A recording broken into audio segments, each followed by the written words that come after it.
ये कहानी है एक ऐसे गांव की जहां आसमान घने काले बादलों से ढका हुआ था। बिजली का चमक हर कुछ पलों में पूरे गांव को रोशनी में नहला देती थी। तेज हवाएं पुराने पेड़ों की डालियों को तोड़ने में लगी हुई थी। अंदर मदन लाल, उसकी पत्नी ललिता कुमारी और उनकी 11 साल की बेटी अंजलि पुराने घर में बैठे थे। ये तूफान तो थमने का नाम ही नहीं ले रहा। खिड़कियां लगातार हिल रही हैं, घर की दीवारें कांप रही हैं। मुझे बहुत डर लग रहा है, कहीं ये घर गिर ना जाए। हाँ, मैं भी यही सोच रहा हूँ। हवा की ताकत बढ़ती जा रही है। शायद हमें बाहर जाकर हालात देख लेने चाहिए। अगर सच में घर गिरा तो अंदर रहना जानलेवा हो सकता है। माँ, ये कैसी आवाजें आ रही है? दीवार क्यों हिल रही है? पिताजी, क्या हमारा घर सचमुच टूट जाएगा? अब हम लोगों का क्या होगा माँ? नहीं बेटी, डरने की जरूरत नहीं है। ये बस तूफान की आवाज है। हम बाहर चलकर देखते हैं, सब ठीक होगा। बाहर का नजारा और भी खौफनाक था। पेड़ इस तरह झूम रहे थे मानो धरती से उखड़ जाएंगे। हवा, धूल और पत्तों को बवंडर की तरह घुमा रही थी। जैसे ही वे घर से कुछ दूर पहुंचे, एक जोरदार धमाका हुआ। उनका पुराना मकान तेज हवा के झोंके में चरमरा कर जमीन पर गिर पड़ा। हे भगवान, अगर हम एक पल भी देर कर देते तो ये घर हमारे ऊपर गिर जाता। सच में भगवान का लाख लाख शुक्र है। पर अब सवाल है, हम जाएं तो कहाँ जाएं? रात भी गहरी है, तूफान भी थम नहीं रहा। मदन लाल ने बैलगाड़ी निकाली और तीनों सरपंच के घर की ओर चल पड़े, जो उनके गांव से 4 अपोस दूर था।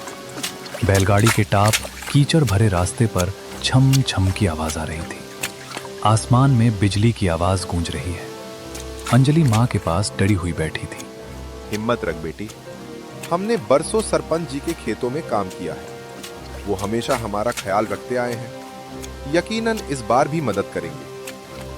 पिताजी, अगर बारिश और तेज हो गई तो रास्ता कीचड़ से भर जाएगा। अगर बैलगाड़ी फंस गई तो हम क्या करेंगे? डर से कुछ नहीं होता बेटी। अगर हम ऐसे ही डरते रहे तो कभी आगे नहीं बढ़ पाएंगे। बस भगवान का नाम लो और आगे बढ़ते रहो। लगभग आधा घंटा बीत चुका था। हवा अब और भी ठंडी और चुभती हुई लगने लगी। अचानक बैलगाड़ी के सामने रास्ते के किनारे एक अजनबी बूढ़ा आदमी खड़ा दिखा। उसके बाल भीगे हुए थे, आंखों में अजीब सी थकान थी। वो बिल्कुल चुपचाप खड़ा था, मानो किसी का इंतजार कर रहा हो। देखो अंजलि के पापा, इतनी रात को इस सुनसान रास्ते पर ये बूढ़ा आदमी अकेला क्यों खड़ा है? मुझे तो अजीब लग रहा है। हाँ, अजीब तो है, लेकिन हो सकता है उसे मदद की जरूरत हो। मैं जाकर पूछता हूँ। मदन लाल बैलगाड़ी से उतरा और धीरे धीरे उसके पास गया। हवा उसके कानों में सीटी की तरह गूंज रही थी। बाबा जी, आप इतनी रात को इस बारिश में अकेले क्यों खड़े हैं? कोई परेशानी? बूढ़े आदमी ने पहले चुपचाप खड़े खड़े देखता रहा और उसकी आंखों में अजीब नमी और अंधेरा था। फिर धीमी कांपती हुई आवाज में बोला, बेटा, इस तूफान ने मेरा सब कुछ छीन लिया। मेरा घर गिर गया, मेरा कोई अपना भी नहीं बचा। मैंने सोचा शायद कोई गुजरता हुआ मुझे देख ले और मदद कर दे। बाबा, हमारा घर भी गिर चुका है। हम भी सरपंच जी के पास मदद मांगने जा रहे हैं। अगर आप चाहें तो हमारे साथ चल सकते हैं। बूढ़े आदमी की आंखों में अचानक चमक सी आ गई। उसने हाथ जोड़ लिए। भगवान तेरा भला करे बेटा, तूने मुझे सहारा दिया। शायद भगवान ने ही तुझे मेरे लिए भेजा है। मदन लाल ने उसे बैलगाड़ी पर चढ़ने में मदद की, लेकिन ललिता कुमारी अब भी निशुक रही थी। ये सही है क्या? हम इसे जानते भी नहीं। तूफान में अजनबियों पर भरोसा करना ठीक है। अभी इस रास्ते पर अकेले हमारी तरह मुसीबत में है। उसका भी घर, उसका भी सहारा टूटा। अगर हम भी मदद ना करें तो इंसानियत किस काम की? भगवान ने हमें जिंदा रखा है, शायद इसीलिए कि किसी और का सहारा बन सके। बैलगाड़ी आगे बढ़ी।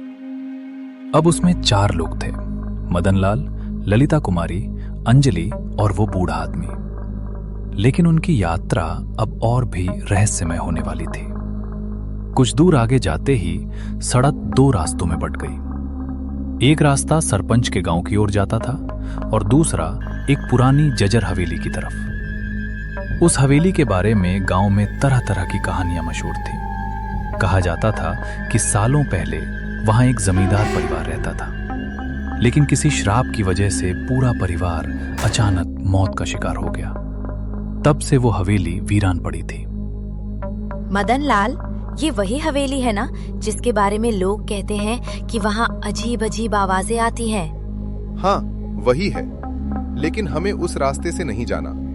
हमें सीधा सरपंच के गांव जाना है। बेटा, सरपंच का गांव तो इस तूफान में बहुत दूर है। तुम्हारे बैल इतनी दूर तक नहीं जा पाएंगे। क्यों ना हम इस हवेली में रात गुजार लें। सुबह मौसम साफ होते ही आगे बढ़ जाना। नहीं, मैं उस हवेली में कदम भी नहीं रखना चाहती। वहां जाने की हिम्मत मत करना मदन लाल। बाबा जी, लोग कहते हैं कि उस हवेली में आत्माएं भटकती हैं। सच मानो या झूठ, लेकिन रात गुजारने के लिए वो जगह ठीक नहीं। बेटा, ये सब अंधविश्वास है। आत्मा वात्मा कुछ नहीं होती। अगर तुम्हें लगता है तो तुम सरपंच के गांव निकल जाओ, लेकिन मेरी बूढ़ी हड्डियां अब और सफर नहीं कर पाएंगी। मैं तो यहीं हवेली में रुक जाऊंगा। ललिता, अगर इसे अकेला छोड़ देंगे तो ये यहीं मर जाएगा। तू ही बता क्या करूं? ये सुनकर मदन लाल गहरी सोच में पड़ गया। वो बूढ़े आदमी को अकेला छोड़ना भी नहीं चाहता था और हवेली में जाना भी खतरनाक लग रहा था। मदन लाल, मुझे अच्छा नहीं लग रहा, पर अगर तू कह रहा है तो चलो देखते हैं। बैलगाड़ी हवेली के गेट पर पहुंची।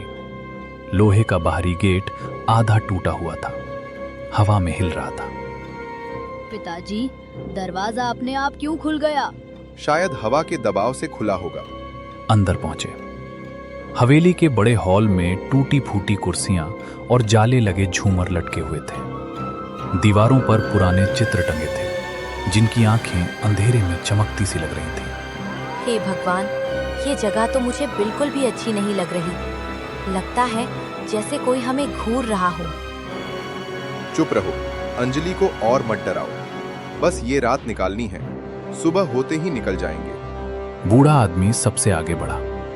वो हवेली के कोनों को ऐसे देख रहा था जैसे वो इस जगह को पहले से जानता हो। माँ, ये बूढ़े दादाजी इतने ध्यान से इस हवेली को क्यों देख रहे हैं? पता नहीं बेटी, पर मुझे भी उनमें कुछ अजीब लग रहा है, जैसे ये बूढ़ा आदमी कोई बात छुपा रहा हो।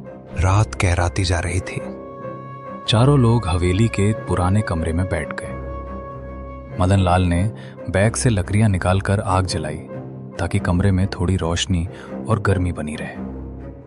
जैसे ही टिमटिमाती लौ ने अंधेरा चीर कर दीवारों को छुआ, सामने एक धुंधली सी पेंटिंग उभर आई। उस पेंटिंग में जमींदार और उसका परिवार नजर आ रहा था, लेकिन सबसे अजीब बात यह थी कि पेंटिंग में बने एक पुरुष का चेहरा हूबहू उसी बूढ़े आदमी से मिलता जुलता था जो अभी उनके साथ बैठा था। अरे तुम कौन हो? हमें यहाँ से जाने दो। हमने तुम्हारा कुछ नहीं बिगाड़ा। बूढ़ा आदमी खड़ा हो गया। उसके चेहरे की थकान अचानक एक भयंकर क्रोध में बदल गई। उसकी आंखें लाल हो गईं। मैंने कहा था ना, तूफान ने मेरा सब कुछ छीन लिया। दरअसल तूफान मुझे तुम्हारे पास लाया ताकि मैं तुम्हें इस हवेली में ले आऊं। अब तुम यहां से जिंदा नहीं जा सकोगे। कमरे की आग अचानक बुझ गई। पूरा कमरा अंधेरे में डूब गया। चारों तरफ से अजीब आवाजें आने लगी, जैसे कोई दीवारों से खो रच रहा हो, जैसे कोई अदृश्य परछाई आवाज आ रही है। अरे, ये सब क्या हो रहा है? ये आदमी कौन है? हमें यहाँ से ले चलो। मैं भी नहीं जानता, पर ये आदमी अब इंसान, ये कोई और ही चीज है। माँ, मुझे बहुत डर लग रहा है। पिताजी, हम यहाँ से भाग चले। जैसे ही अंजलि ने इतना बोला, तीनों लोग तेजी से दरवाजे की ओर भागने लगे। तभी पीछे से वो आत्मा ठंडी दिल दहला देने वाली हसीन हंसते हुए बोली, भागकर कहाँ जाओगे? ये हवेली छोड़कर जाना तुम्हारे लिए इतना आसान नहीं होगा। भागो, जितना भाग सकते हो भागो, लेकिन याद रखना, इस हवेली की दीवारें तुम्हें कहीं से भी ढूंढ लेंगी। लगता है वो आत्मा अब बहुत पीछे छूट गई है। भगवान का लाख लाख शुक्र है कि हम किसी तरह वहां से निकल आए। हाँ, तुम सही कह रही हो। हम पता नहीं आज हमारे साथ क्या हो जाता। लंबी और कठिनाइयों के बाद आखिरकार वे सरपंच के घर पहुंची। दरवाजे के पास पहुंचकर मदनलाल कांपती आवाज में जोर से चिल्लाया, अरे सरपंच साहब, दरवाजा खोलिए, हमारी मदद कीजिए।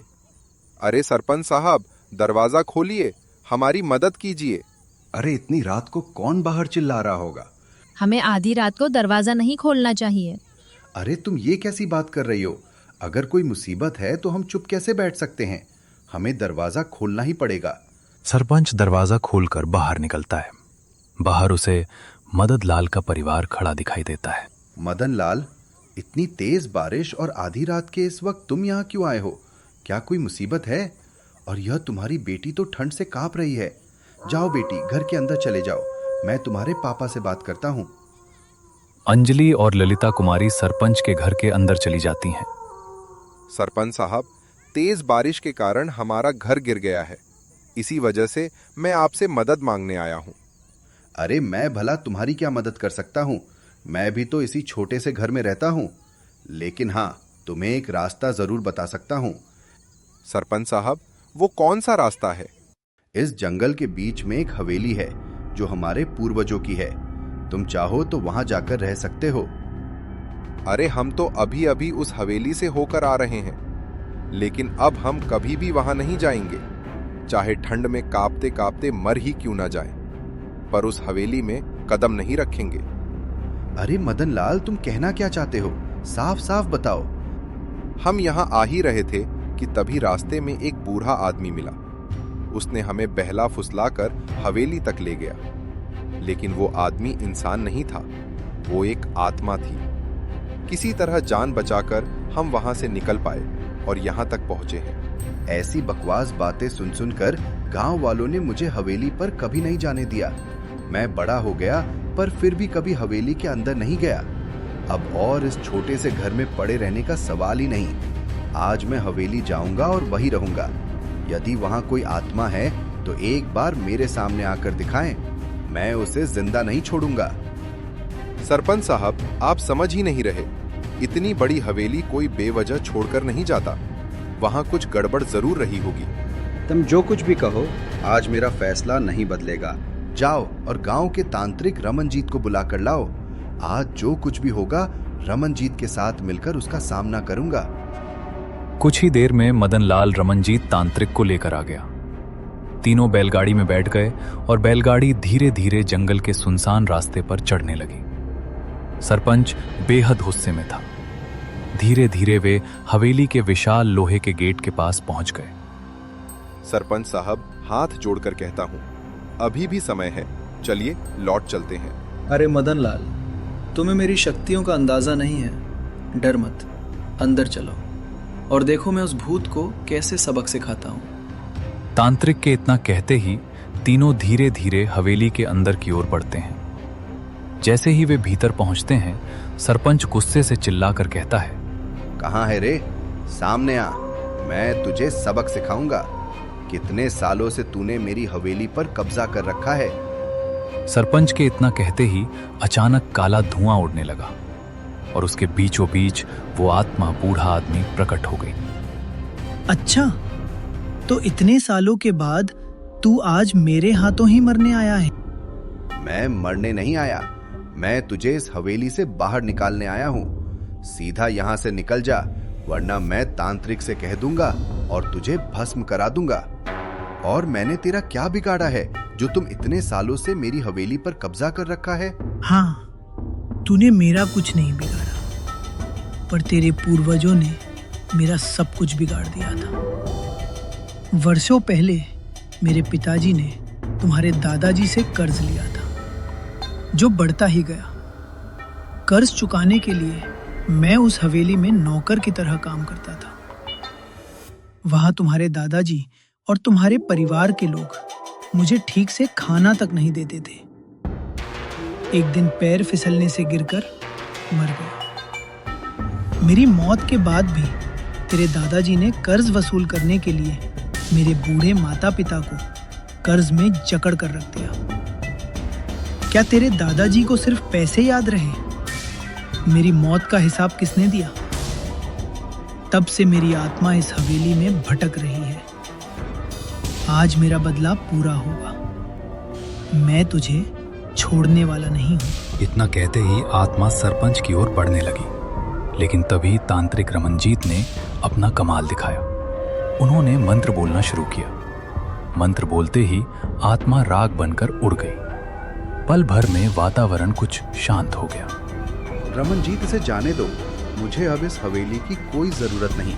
इसके साथ बहुत अन्याय हुआ है। इसे मुक्त करो।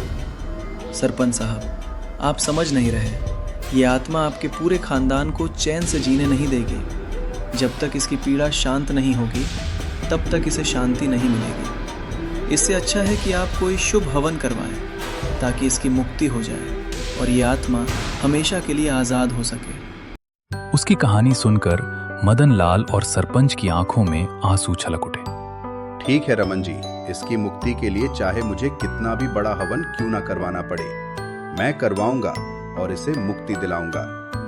कुछ दिनों बाद सरपंच वैसा ही करता है और उस आत्मा की मुक्ति के लिए एक बड़ा हवन आयोजित करता है। इसके बाद वो मदन लाल और उसके परिवार को अपने घर में एक कमरा दे देता है और उनके रहने का उचित प्रबंध।